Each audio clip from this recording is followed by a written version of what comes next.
The peaceful solution would be for Iraq to get out of Kuwait.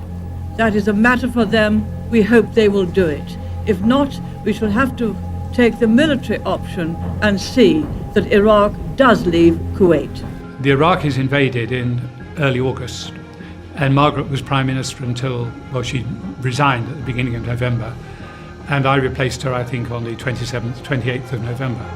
So by then, some early preparation had been made, but a great deal still needed to be done.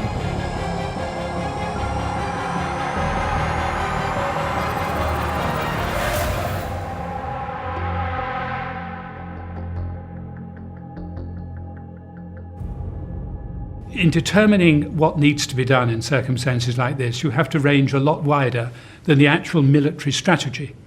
It divides in half. There's a military strategy proposed by the military but approved by the government. And then there's the ancillary arrangements. If you're going to war, you need to make provision for casualties. You need to send nurses out. You need to send doctors out. You need to make arrangements for a whole series of things, including contact home and post. Was this war going to spread? Would Saddam Hussein attack Israel and try and bring Israel in the war in order to break up the Arab countries who were in the coalition opposing him? All of those were things that had to be considered. And of course, there were the things we most feared and that the servicemen most feared. And that was that Saddam Hussein had and might use chemical and biological weapons. Saddam Hussein cannot win. We are trying to bring that point home to him so that we may settle this matter peaceably and he will go back into Iraq and leave Kuwait. We still hope that he will do that. If he doesn't, well, he knows what the consequences will be, and we will be looking to you and your colleagues in the forces out here to actually enforce those consequences. How easy is it to sort of see quite clearly at this point when you're trying to navigate what is a very complex operation? Well, your whole focus is on it. I mean, you don't suddenly have a meeting for an hour on Tuesday morning and then go away and forget it, despite other issues. It is actually in your mind every waking moment, and sometimes when you're asleep as well, frankly. And so you get very focused on it, and the more focused you get, the more you can spread out from the central core of what needs to be done to the ancillary matters that are very important to conducting a war properly. And of course, in parallel with that, there are the diplomatic moves to see whether a war can be avoided.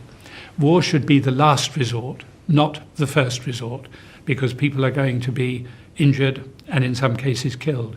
And so there was a great deal of diplomatic activity as well. And it does consume an extraordinary amount of time when you prepare for something like this.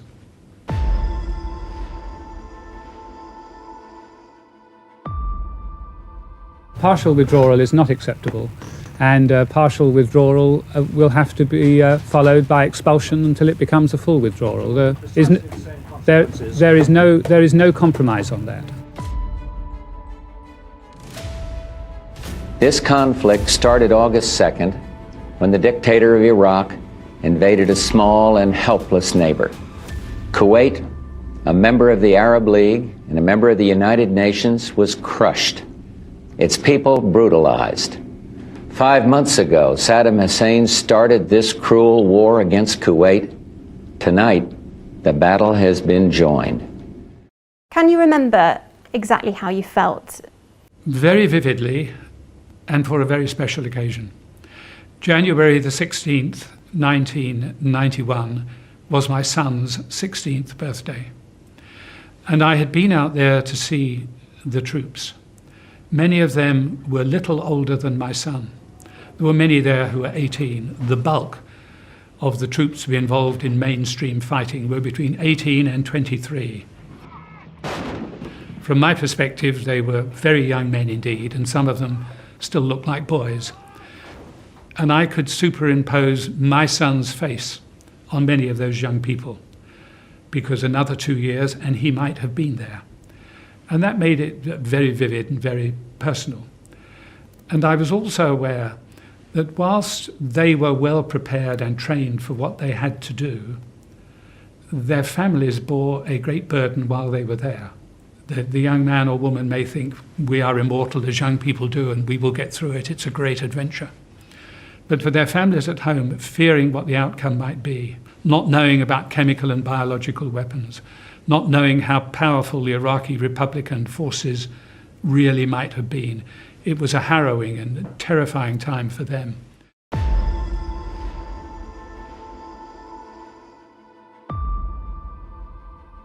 I wish you could feel how strong that support is, because I think it would be a comfort.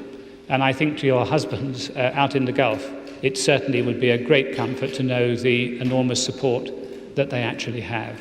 I hope this matter will not drag on for too long. I can't tell you how long it will be, because I don't yet know, but I can reiterate just finally the promise that I made to you some time ago. When it is over, we will not delay in bringing your husbands back home to you. Because of time differences, the bombing, which was the first 14, 15, 19 days of the campaign to degrade the Iraqi defences, was carried out from the air.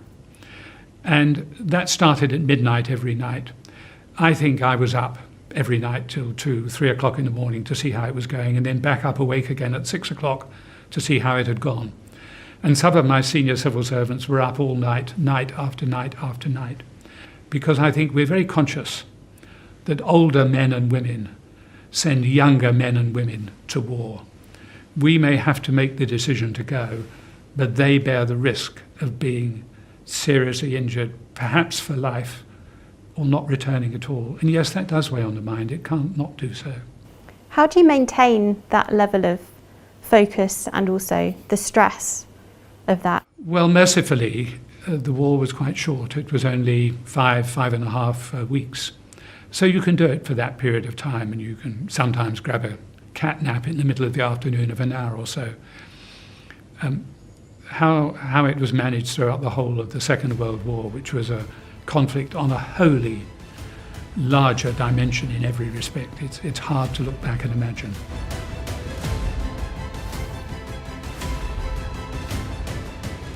I was in the cabinet room with what the press rather glamorously called the war cabinet, when the IRA fired a mortar that, had it been a couple of foot higher, would have come straight through the window and undoubtedly killed or maimed half the people there at least. But it fell just short. But when it happened, we didn't know at that time, or for a little while afterwards, whether that was the IRA, which it did prove to be, or whether that was some ally or supporter of the Iraqis who were doing it. But you evacuated the room and then continued the meeting 10 minutes later. We evacuated the room and went downstairs. We had things to discuss. We were, in fact, discussing the conduct of the Iraq War. And that, I guess, shows just how important it was to keep eyes on business. Well, it does. I mean, we faced one mortar. They could have faced, and in many cases did face, things infinitely worse than that. In a curious way, I think the people who were there felt rather better that something like that had happened to them, because that was the sort of thing that was happening in spades and on a far larger scale to many people who were in theatre.